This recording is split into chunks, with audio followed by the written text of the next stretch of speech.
Three, two, one. Welcome, everyone, and we are live for another episode of Making Orlando a Better Place. Today, we have a special guest here, Dr. Kevin Treto, and one of our colleagues here, Dr. Trey Martin, is also going to join us. Dr. Kevin Treto is a fellowship-trained vascular surgeon who specializes in the treatment of the body's arteries and veins. Dr. Treto currently is working at the Vascular Specialist of Central Florida. He's in primarily the Claremont Clinic, correct? Correct. You also move around. Dr. Treto attended the University of Central Florida for his undergrad degree in molecular microbiology, and then continued his training in the Ross University School of Medicine for his doctorate in medicine. After completing a residency in general surgery at Orlando Health, he relocated to the University of Tennessee for a fellowship in specializing in vascular surgery. So thank you for taking time out of your day today to meet with us, talk about thoracic outlet syndrome. And thank you, Trey, for joining us also today. Are you ready to make Orlando a better place? Yeah, let's do it, man. Yeah. But thank you again for having me on the podcast. It's been looking forward to it. Yeah, no problem. So we're going to talk about all things thoracic outlet syndrome today. So for our followers and for our guests or people who are watching this right now, what is TOS? What is thoracic outlet for you? So thoracic outlet is kind of like a constellation or a grouping of symptoms that people will have from compression of either an artery or vein or nerve in the thoracic outlet. The thoracic outlet being this space or spaces in our neck, kind of upper chest arm area that these structures come or cross over. And so people will have different symptoms based on, what's being compressed, the artery, the vein, or the nerve. And there's kind of three spaces, without delving too much detail. One's up here in the neck where there's these neck muscles that can compress things. The other space is kind of between your first rib and your clavicle. And this other third space is just kind of between your upper chest and your shoulder area. So any one of those spots can be kind of a hot spot for where things can get compressed, leading to symptoms of either the arm, particularly the arm, but also the neck, the head, the chest, and back as well. So it's just a compressive symptom that causes a compression that causes these symptoms that people can experience, particularly in the arm. Okay. Is it more of older population syndrome? Do athletes get this? What type of patients are you seeing in the clinic? Kind of like, does this happen to athletes? I know Trey's may have seen some people in the past because Trey works a lot with like baseball players and overhead athletes. And that there are some sort of athlete conditions, but from your experience, do you see it a lot in athletes? Do you see it more in the older population? Who normally gets this?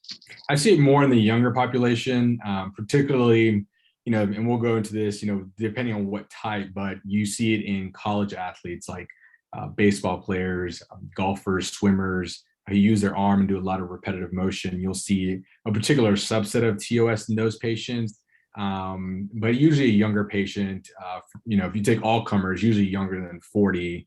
Anybody over that age, I kind of question whether it is TOS. Not to say they can't have it, but it usually is a younger patient, somebody who's an athlete using a lot of overhead movement, or even somebody who's a little bit older but works on let's say, assembly line, a construction worker using a lot of overhead movements as well.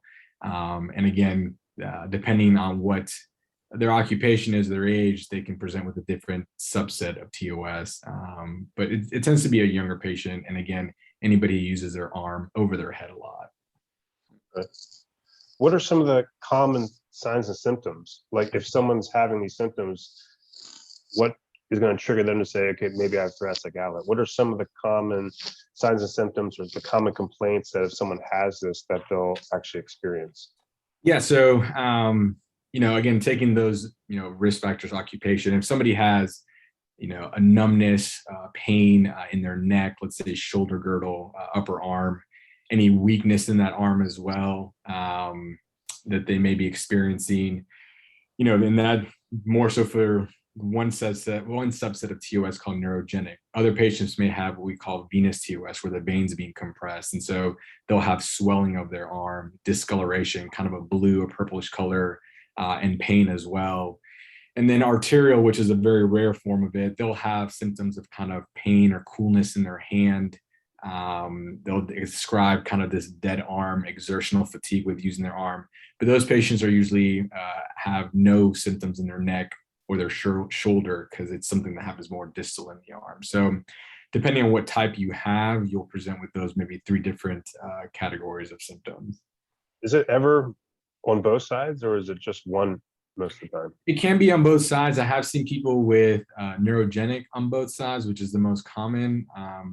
But again, usually it presents on your dominant arm side because that's the one you're using the most. But there are some people who, let's say they work with both their hands, like people on a keyboard a lot, or kind of in a bilateral fixed position like that, where they're using both arms equally.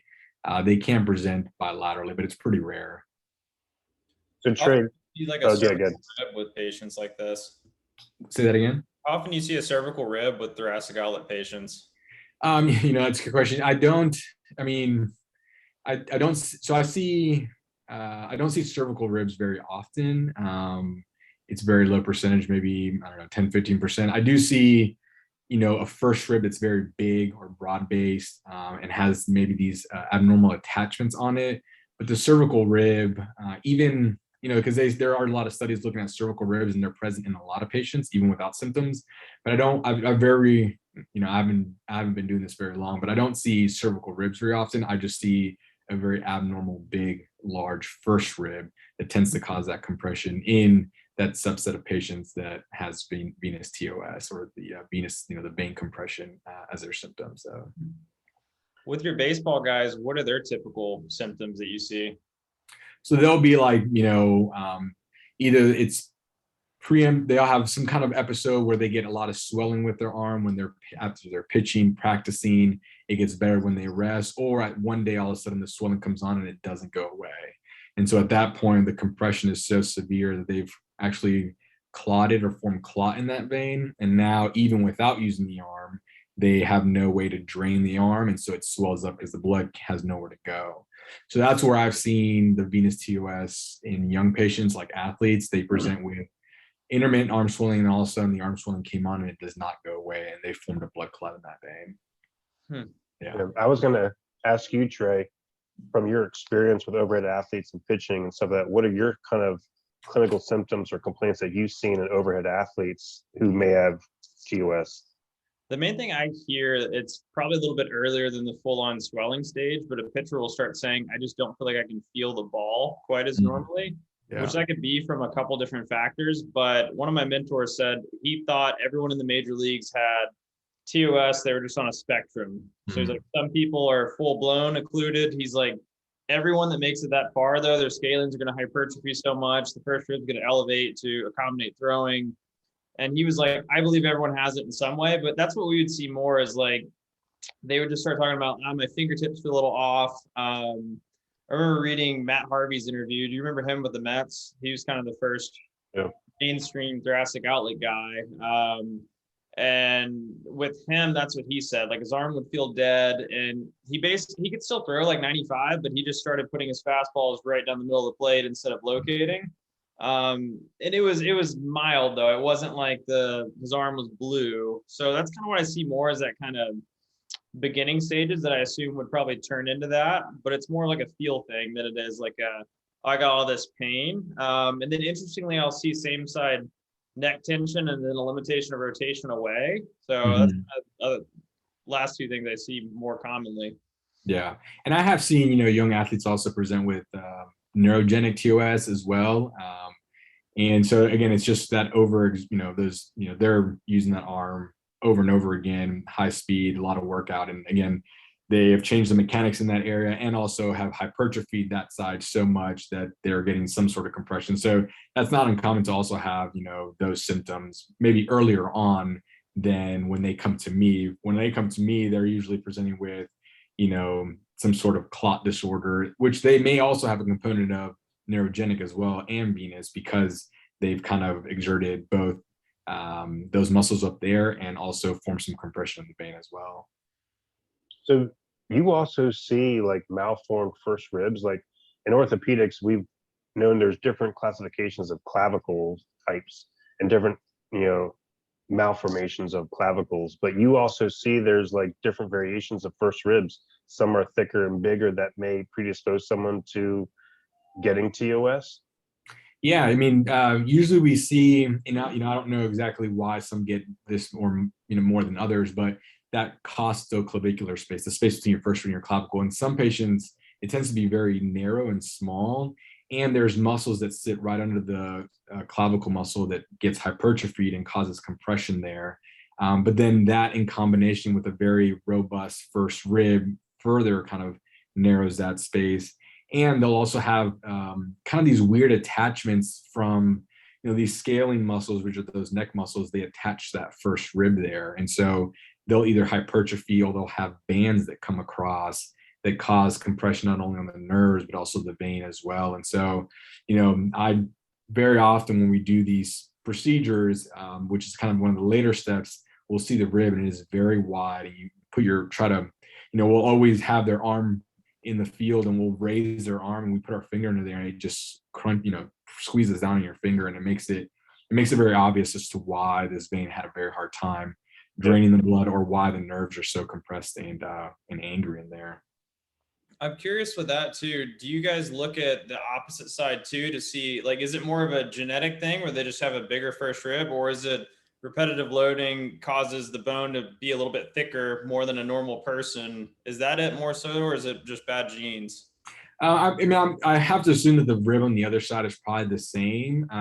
It's just a matter of, we usually see on the dominant side because that's the arm they're using a lot. But I have to, we don't normally look at the other side in terms of, it's just hard to know what the other side actually looks like. I mean, you're looking at an X-ray or a CT scan sometimes, but until you actually do surgery to see how broad-based it is or what the attachments are. But there has to be something that precipitates that. Because usually neurogenic, there's either, dominant arm because they're using it a lot, or they had some kind of accident where they have neck trauma on that side, a clavicle fracture, something that makes all the things in that space kind of abnormal or hypertrophy or grow, osteophytes or something if they have a fracture. Whereas if the other side never undergoes that, the broad-based rib alone won't necessarily bring on the symptoms. It has to be that in conjunction with all these other things that kind of occur over a period of time. Yeah.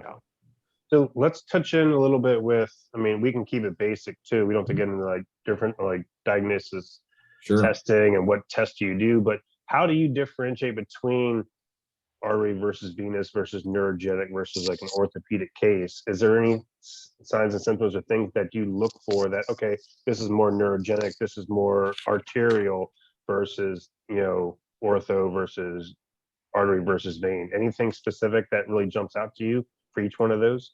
Yeah, so neurogenic tends to be somebody who has kind of exhausted everything because it's a diagnosis of exclusion. So they've seen a neurosurgeon, an orthopedic surgeon. They've probably even had some sort of spine surgery to try to fix this. They've had the wide gamut of tests. So that kind of leans me toward, okay, maybe this is a neurogenic kind of symptom or case. But they'll have predominant, neck symptoms, shoulder or arm symptoms. They'll also describe it like an occipital headache. So kind of very generalized symptoms in that arm.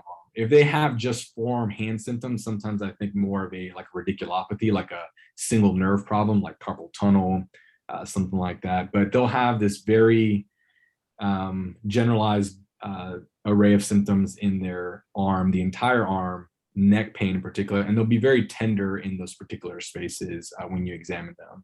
Would like a nerve, sorry for interrupting you, would a nerve medication change symptoms for a neurogenic case like gabapentin or any kind of nerve pain med? I've never seen that. Yeah, I've never seen that work particularly, just because I've never read anything in terms of literature or anything like that that showed that it is very effective. So I've never seen it work. I see it more work of like a neuropathy kind of standpoint, but when it's more of a, I guess, mechanical stress kind of thing, I haven't seen it work.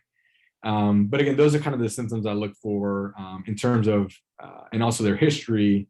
And then on exam, I'll do certain tests where one very easy test is you have them hold the surrender position. They'll open and close their hands. And if they can't do that for like 15, 30 seconds or the symptoms are reproduced, then it's probably more of a neurogenic case. For venous TOS, they'll have the classic symptoms or, the history of arm swelling, what's their occupation, young patient, baseball player, swimmer, golfer, something like that, or a history of a blood clot in the arm. Again, doesn't have a lot of, these nerve symptoms in the arm that you more see neurogenic. And then arterial is the least common, but they are usually presenting with something more distal because it's caused by some clot that breaks off in the arteries up here that go to the hand. And so they'll present with coolness, pain, numbness in their digits, their hand, again, with very absent or few symptoms around the neck, shoulder, chest area, because it's something that happens more distal. So that's kind of how I generally group them when I'm kind of first talking to a patient and trying to figure out, which three of these may be going on here. Do you see any jugular compression with this stuff at all? Usually don't. Jugular kind of sits behind all those muscles in there. And so it's really more so whatever comes across it. And so that vein, joins the jugular, but it joins at a space beyond all that. So I haven't really seen any jugular compression, like maybe somebody presenting with like head swelling or facial swelling or anything like that. It's usually any of the structures that come across, which is either that brachial plexus, those nerves that go to the arm, the veins that go to the arm, or the artery that goes into the arm. So anything kind of comes across it.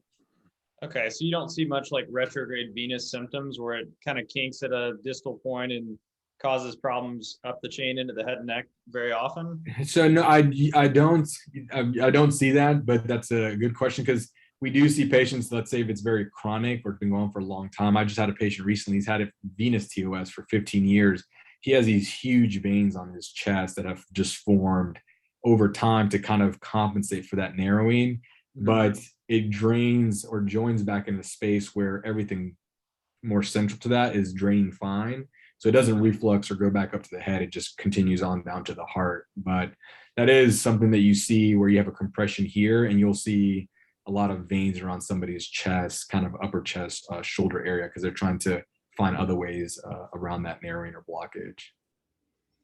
I asked specifically because I had this crazy case about a month ago with this guy that he had an alar ligament tear from like 12 years ago. And he went to a bunch of people, thought it was cervical instability. I was seeing him, and he met with some orthopedic from Europe, I think. This guy thought he had thoracic outlet syndrome causing like some type of backflow. And then they talked about, I think it was eagle sign or something like that. And they thought that was causing pressure and changes in intracranial pressure, leading to he had dizziness and some, not double vision, but he would have problems with visual spotting and things like this. But I'd never really heard of TOS being something that could go backwards more than I always thought it was just like problem here, feel it here. Right. Yeah. That's what they thought. So I was just curious if that was really even, when I first heard it, I was like, I don't even know this is a thing, man. And then I tried to look into the research on it, and I could really only find one guy writing about it, and it was the guy that he had seen. So I was kind of like, all right, well.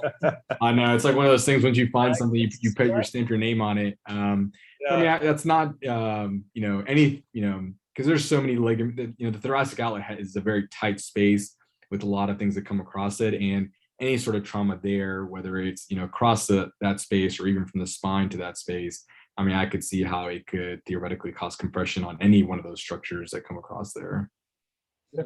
So for the audience, we know the difference between like neurogenic and stuff like that, but some people who are watching this may not know what neurogenic means. So in a simple way, how would you define neurogenic?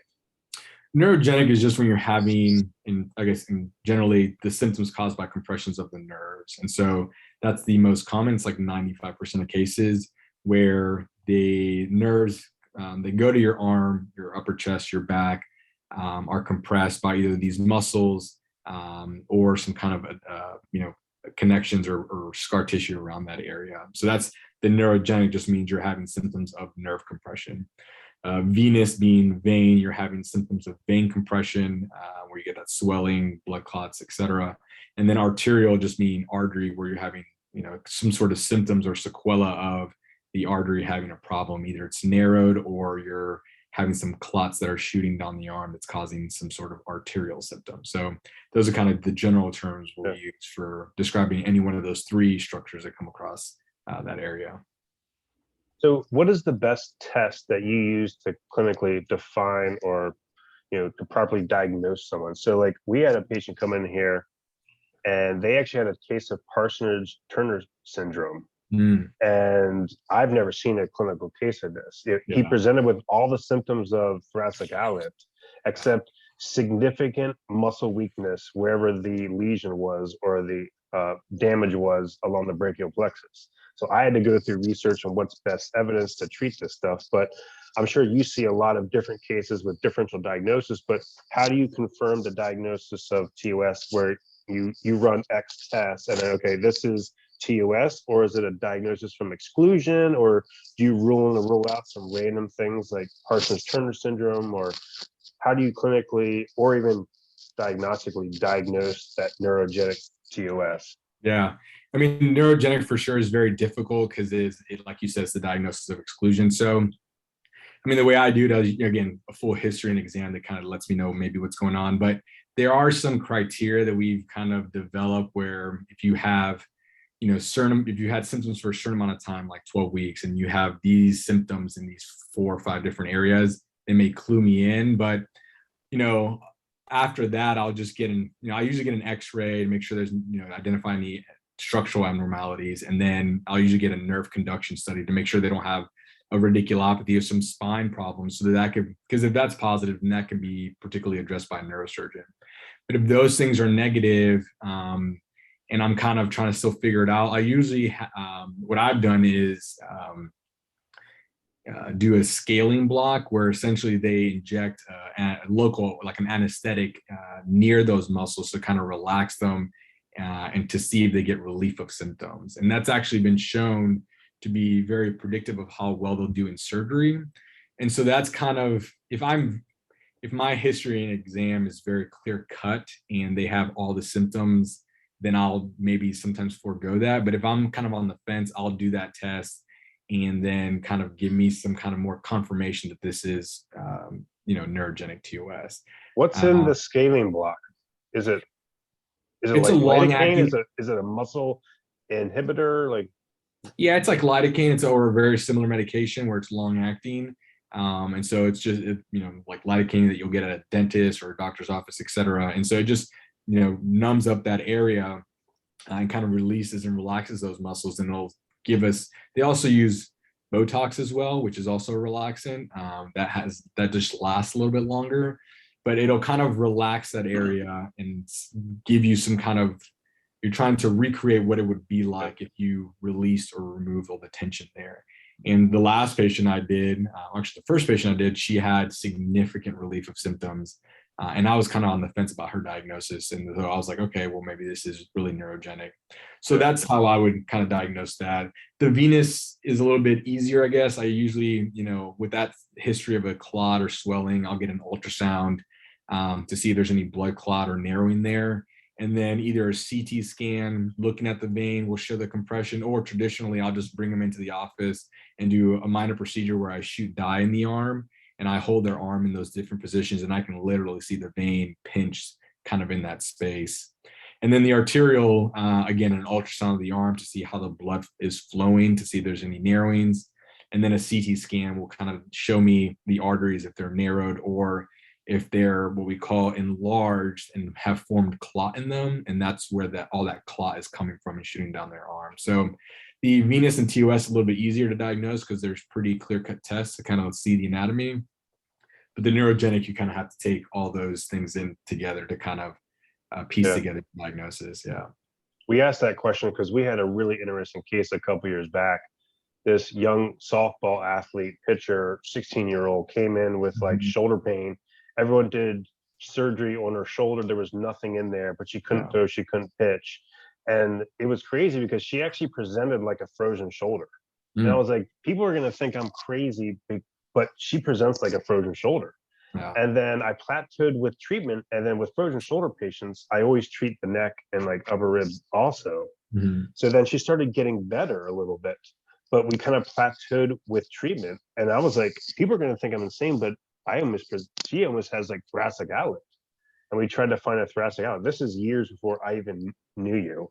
And she had to go to Tampa, and they did that scaling injection. Oh yeah. And then they used it as a kind of quantify whether she needs surgery or not. And she had like a 50% reduction in symptoms. It worked great. They ended up doing the surgery on her. Then she came back for like rehab afterwards and eventually recovered. But that's what brought that question on. I wanted to see if, like, do you see that a lot in the clinic, or does you and your team do those scaling injections? What is the injection? And then also, do they ever use it for treatment, or is it just to say, do you need surgery or not? I've seen it, because the lidocaine, that kind of injection doesn't, or bupivacaine, whatever anesthetic they're using, doesn't last very long. The Botox may last a little bit longer, but again, it's kind of just a remedy, kind of a Band-Aid on it, just to kind of confirm the diagnosis, and it also helps predict who's going to do well with surgery. But yeah, I mean, I agree. Neurogenic, it's hard to diagnose because, like you said, you had this patient who had shoulder surgery, had gone back and forth between different specialists. So it is kind of hard to sometimes diagnose. And so I'll often see these patients several times to kind of, do these different tests, do the block, make sure, I reiterate their story before I commit them to surgery, because it's not a small surgery, but the block, I think, what I've seen in some of the research and also anecdotally in the clinic is if it's positive or they have relief, that, it's kind of, very confirmatory for me that, hey, this is probably what's going on there. So, yeah. Do you try to place the block where you think the symptoms are occurring, or is it just standard? You're picking middle scaling, right? Do you just show the same spot every time? Well, good question. I don't do the block myself. So I send it to our interventional neuro radiology colleagues over at Orlando Health. And the guy I sent it to, he did a lot of it, I think, up in Chapel Hill with another big TOS guy up there. I don't want to say a big TOS guy, because I'm not, don't want to label myself that, but he did a lot with him. Yeah, it'll happen. Eventually. And so he would, by what I read, by talking to him and what I've seen, is they try to inject it somewhere in that anterior middle scalene, one of those two neck muscles, because that's where the nerves come out from. But as far as the technical details, I'm not exactly sure, but they try to inject it in that area, not necessarily where the symptoms are going on, but more so where the point of compression is, which is sometimes remote from where the symptoms are going on. Okay. Do they have to do that like ultrasound guided or something, or are they just that good at that point?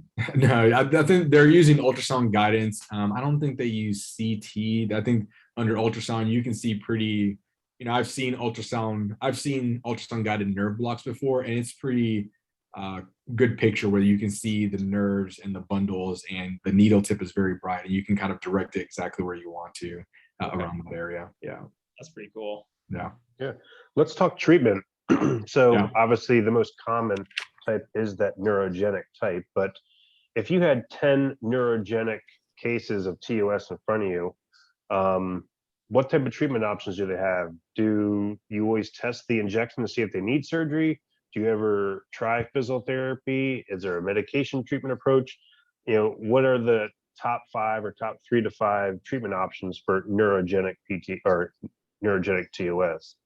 Yeah, so I mean, like I said, I'll try to treat them or confirm it with the block, but I always do physical therapy with these patients, just because it sometimes significantly improves their symptoms up front, but also they're gonna need a form of it afterwards.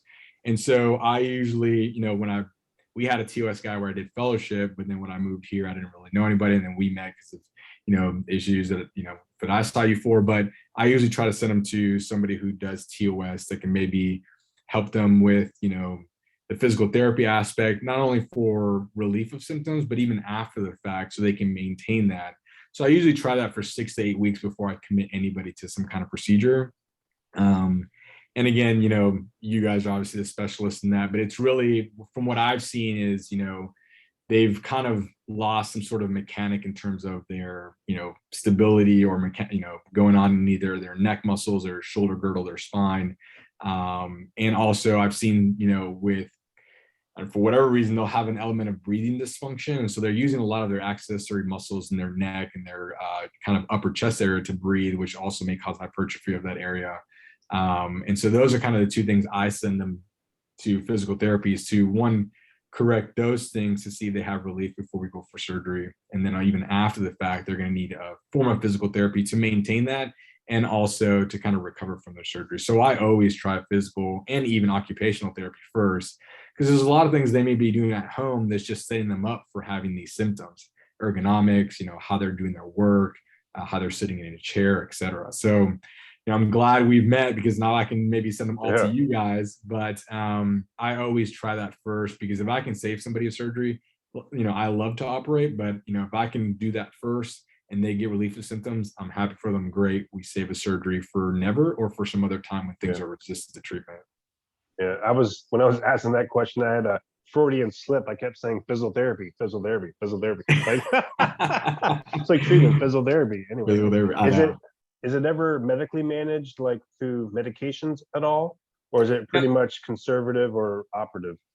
Yeah, so for neurogenic, there's some medications out there that they'll, is very anecdotal and not a lot of research on. So, I wouldn't even, I've never seen anybody use it traditionally. For the venous TOS, if you can clear the clot and they do fine, and you sometimes keep them on a blood thinner, they'll do okay. The last patient I saw, he was diagnosed 16 years ago, was put on a blood thinner and never had another symptom, but then they recently took him off of it and then he recurred again. So usually, because it's a mechanical compression, there's really no medication treatment. The physical therapy, I think, works because it can change how their posturing mechanics and stuff like that can help with their symptoms. But I haven't seen any medication per se that can kind of either treat it or keep it at bay for long periods of time. Hey, Trey, with your athlete populations and with your history dealing with baseball players and overhead athletes, what have you seen that work? Do a lot of the athletes go and opt in for surgery, or can they manage this through physical therapy and strength training and stuff like that by mechanics? Well, I think the most effective but boring thing for baseball guys is if they just don't throw for a while, the scalenes will start to atrophy enough and they feel pretty good. So there's not a ton from that management besides like maybe trying to correct scapular mechanics, get the neck to open up a little bit more and just try to clean up some space the best you can. But yeah, it's kind of a mix for the pro guys that were throwing a ton and needed to get back. They seem to be a little bit quicker on the trigger for surgery. And especially at that high of a level too, because even if you could take it from making up numbers like 70% occluded versus like 20%, if I get them down to 20%, they're still 20%. And if you're trying to go throw a baseball 95 miles per hour on the black, then I think with those guys, they tended to favor surgery a little bit more, especially in the Northeast where I was at the time. So we'd have a decent amount that needed the procedure and then they rehab with us after. But normally the best thing that works first is just get them to deload from their throwing routine long enough, try to build up some accessory things, change the mechanics. I think the breathing component's interesting though. I've never really thought about that actually. So that's something I'm going to keep in the back pocket that makes a lot of sense though. Yeah, I saw, some of the stuff that I looked up, there's this protocol called INVEST protocol, which is called this guy, Edgelow. It's called Neurovascular Entrapment Syndrome Treatment. And he kind of goes through this 3-part where they activate the muscles. And again, I'm not going to pretend like I'm a physical therapist, but they try to activate the muscles and stabilize them up in like the shoulder girdle, the neck, the spine area. They try to emphasize diaphragm breathing as opposed to accessory muscle breathing, and then simply cardiovascular training, just aerobic training. And I don't know the details of it, but it's a protocol that they use to kind of treat that from a physical therapy OT standpoint before they commit somebody to surgery. So there is some data on it. And so again, I'm always, if it's low risk, I'm always a proponent of trying that stuff out first before we go through a surgery that has potential risk far greater than just doing therapy. That's interesting because, it makes complete sense though. There's so many, the young generation, I believe, has such a breathing problem. They can't even take a deep breath in. I'll ask a patient to take a deep breath in and I'm like wanting them to breathe all the way in and all the way out. And they're like, right, exactly. Yeah. I was like, that's probably a conversation for another day, but I've read some stuff recently on that for just whole body health. and breathing by far is something we don't do very well. But again, that's a 4-hour conversation for another day. Did you read that James Nestor book about breathing yet? Yeah, so James Nestor's Breathe book, that's where I got that from. He's like, we're just running around just trying to get air. Nobody's actually breathing for what's intended to be, both physical and mental health. So yeah, that was a really good book. His story when he talks about like taping his mouth and then plugging his nose and doing a self-study there, Yeah, that scared me away from mouth breathing for like the last year. Since I read it, I'm a firm nose breather at all times. 100%. Yeah. Watching his blood pressure shoot up, heart rate, everything. I didn't know it was that bad. I remember meeting with a physician. Do you know Dr. Lee by chance? What's his first name? I don't know What's that. his specialty? Endocrinology. I think he's over in next to the YMCA and Dr. Phillips, maybe. Okay, no, I don't know him. He was like big into taping your mouth shut at night kind of thing. When I met the guy, I'm like, this guy's crazy. Like, why is he saying this right now? I know. But then I read that book and I'm like, all right, Yeah, kind of weird, but we'll look into it. right. So I'm sure, years from now, somebody will look up breathing, not only for TOS, particularly for TOS, but for all these other things that maybe are causing ailments. And just by breathing right, we can just kind of correct. So, yeah.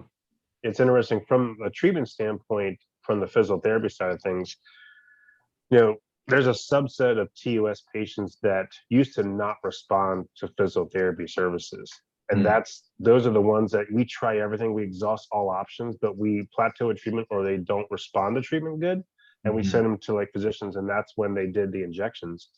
Now, what we're trying to see, I don't know if there's a study on this or not, but now with doing dry needling to the anterior and the middle scalenes, we're seeing if we can actually get rid of the symptoms and then actually get back into exercise without reoccurrence of symptoms. Because if we're just putting a Band-Aid on it, but as soon as they go back to exercise, it comes right back, then we want to be able to identify those patients and get them to you sooner. But versus getting rid of symptoms and actually return to sport or return to athletes or activity through needling that middle scalene and that anterior scalene, we're actually starting to show results with that.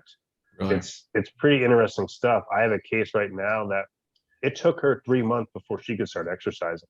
Oh, really? And now she can exercise now without having the cold sensation down her arm, without having any compression. But it took forever. It took forever to be able to get that. Yeah. And we had to get really innovative in that treatment approach. So it'll be interesting to see if there is any studies out there for TOS patients and the effects of needling those scalene muscles and stuff, and see if it shows a long-term effect that someone can actually not only reduce symptoms but prevent it from coming back. That's a question. Yeah, good. Yeah, I mean, that's a good point, because when I saw you, I was having my hip problems, and we went through all that stuff and even some dry needling and stuff, and I was able to relieve the pain, but I'm still running, and so I if it's the process is the same, some people have that same process up here, for people who are athletes and stuff like that. So I can imagine if you're having those results in other muscle groups, why not up here where, you're not changing, let's say you're not removing the muscle. Nobody removed my hip muscles, but I did those physical therapy things. My pain went away. I still went back to running, but my pain didn't come back. So there probably is some truth to that. And I hope somebody does maybe somebody's already doing that study out there. It's probably even published. We're just not aware of it, and it hasn't come to let's say mainstream treatment just yet. What is the success rate with surgery? On general, so I mean, like yours is obviously higher than the norm. Right, exactly, yeah. And the national average of success rate, Dr. Treto's is definitely higher than the average. But in general, is it a highly successful surgery of people who need it? The results out there, we're not really good at keeping standardized results in terms of, this is how one person does it. So the data is kind of mixed because we don't have standardized, reporting standards, but it's pretty good if you've, as long as you don't have any of the negative predictors of surgery, 1 to 3 months and we're talking about neurogenic, because the other ones respond pretty drastically to surgery, arterial and venous, but neurogenic, at 1 to 3 months, there's 90% success rate. And then long-term 10 to 15 years, and some of the longer data sets I saw up to 70%.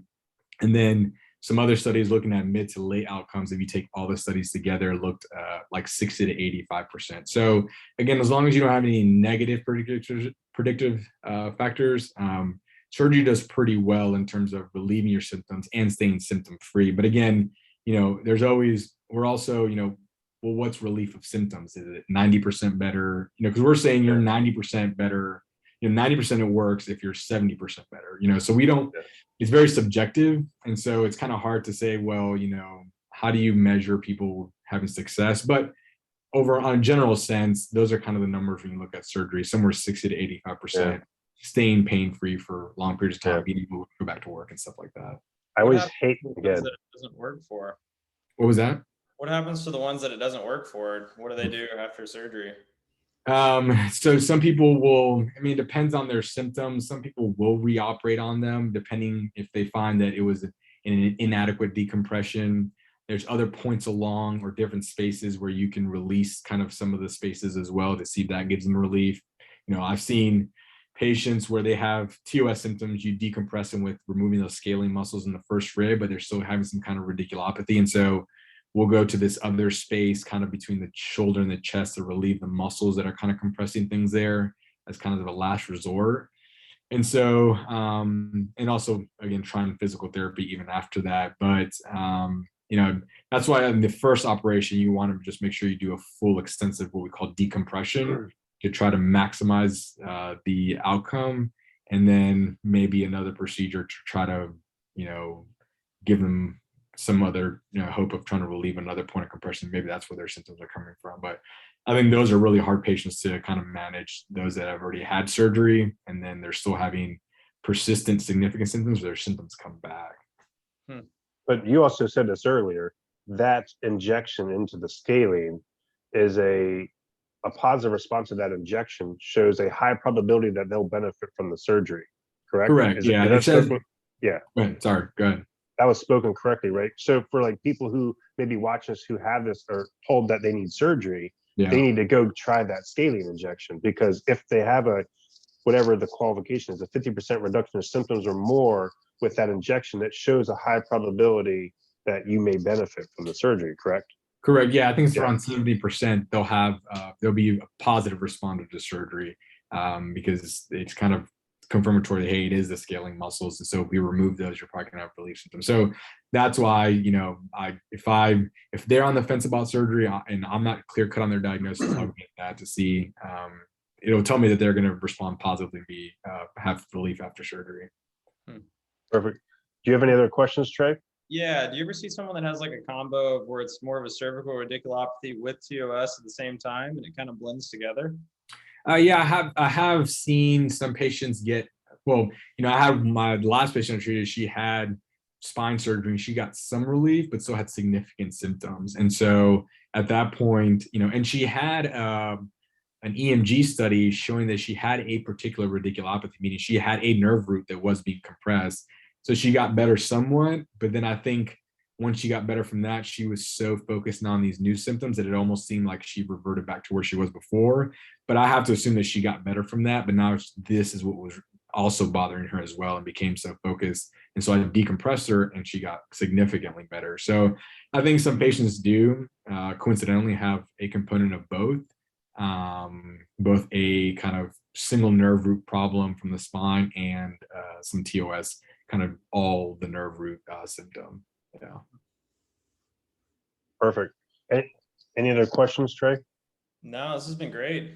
Yeah. Perfect. So we're not going to let you off that quick, though. We got the Fab 5 questions coming. So are you ready? I'm ready. Okay. These are the hard questions. So, yeah.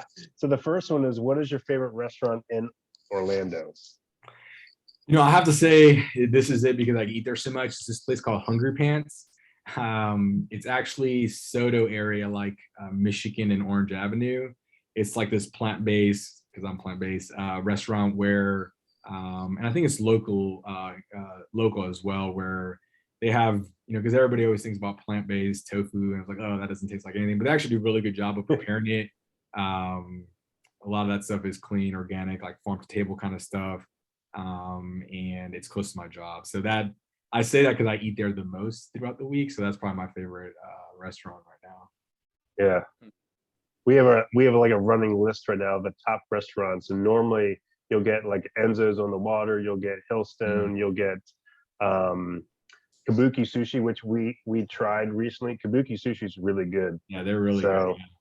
It's hard to get a table there, but it's really good. And the other place I went to that place, Hunger Street Tacos that you had mentioned to me. Oh, you did? Yeah. I'm like right now in a Mexican phase, or Mexican food phase, I should say. And so that place is also really good that I'm kind of, between there and Hungry Pants been eating a lot. Oh, These nice. are all people that have not been to the Strand, though. If you went there, it Yes. would be your favorite place. That's I what have been to the Strand. It was a long time ago. I maybe have to go back there. It's been like 5 years since I've been there. it's way better than Hungry Pants and Hunger Street. Okay, we'll have to go check it out. Right. So number 2 is, what is a under the radar small business or local business that you want to help promote and promote awareness of? So I live over in Baldwin Park, and I don't know if it's under the radar, but it's a small business, is the whole East End Market kind of area over there on Corinne.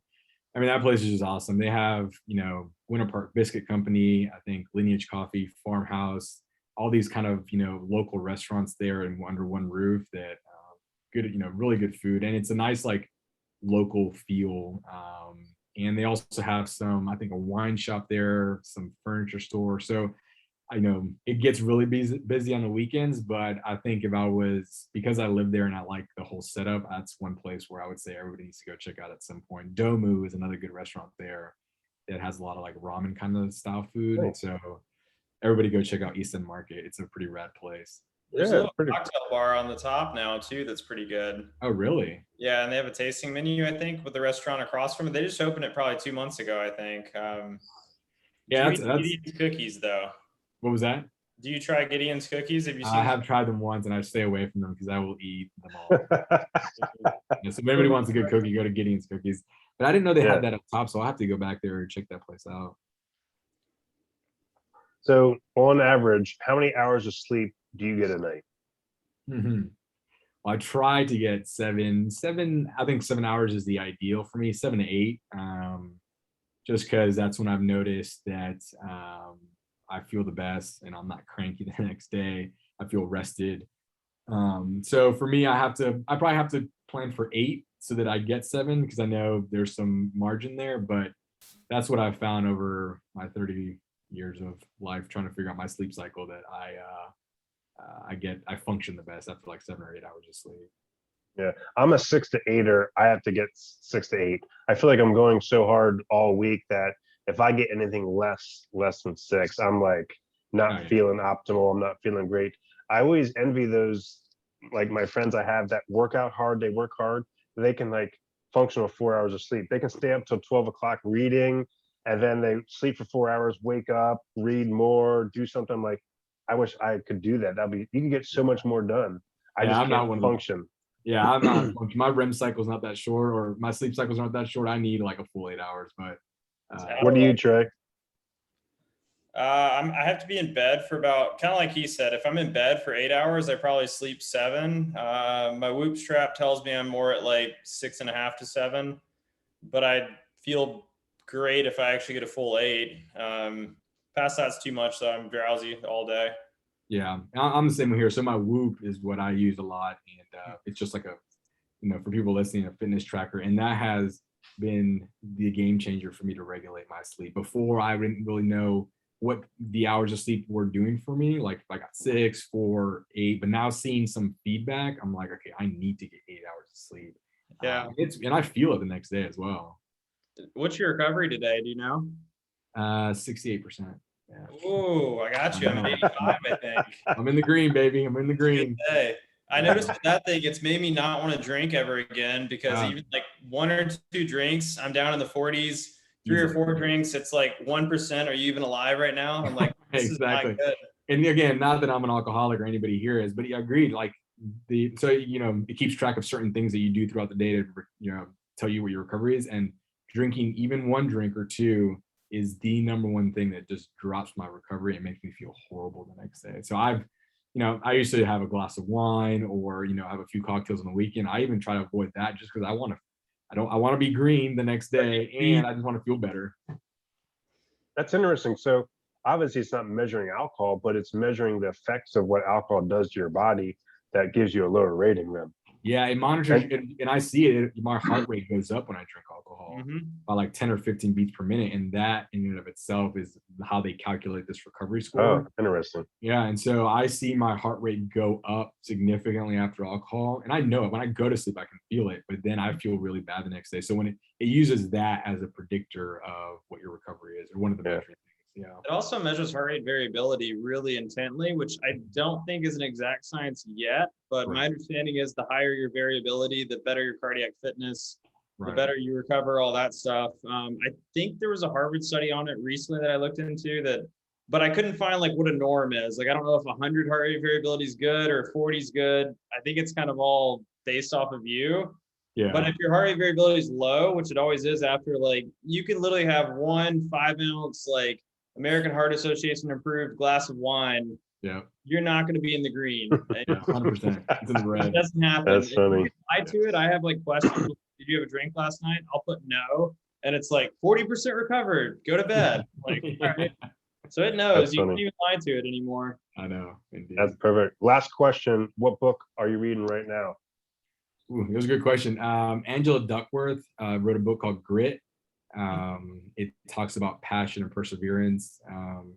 It's just a good book that I had heard on a podcast, and I was like, kind of, I was like, what can she actually say about this? But it's actually really good. She is, goes behind the science behind it, and how, we see athletes and we think they're born with talent and they were just gifted, but you don't see all the hard work they put in. And, in a nutshell, in a general sense, hard work outweighs talent every single time if you want to be an athlete, career, whatever the case may be. And so it's just really interesting to see from, even for me, who, like, I know I'm not the smartest person in the world, or anybody, you don't have to be the smartest, but if you just outwork everybody, you can become very successful in whatever you do, whatever you put your mind to. So Grit by Angela Duckworth. I definitely recommend. It's kind of what I'm reading right now.